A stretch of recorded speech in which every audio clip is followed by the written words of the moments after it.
আসসালামু আলাইকুম। প্রতিদিনের মতো আজকেও বের হয়েছি অফিসে যাওয়ার জন্য, কিন্তু আজকে যাবো আমি পুরান ঢাকাতে। রাস্তাতে চলতে চলতে একজন পাইলট পেয়ে গেলাম, তো পাইলটকে বললাম কি মামা আমাকে একটু নিয়ে যাও।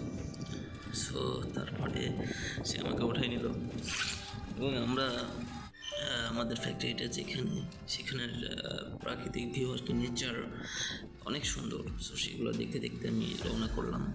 তো লাস্টে এসে পৌঁছে গেলাম আমাদের গন্তব্যে। আর আমার সাথে আছে আমার প্রাণপ্রিয় মানান আঙ্কেল, যে না থাকলে হয়তো আমি পারি না।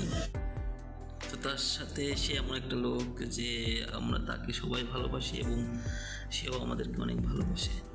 আমাদের ফ্যাক্টরি এবং আমাদের অফিসের সে একজন গুরুত্বপূর্ণ পার্সন এবং আমাদের একটা ভালোবাসার মানুষ, এবং তার সাথে সবসময় মজা ঠাট্টা এগুলো চলতে থাকে।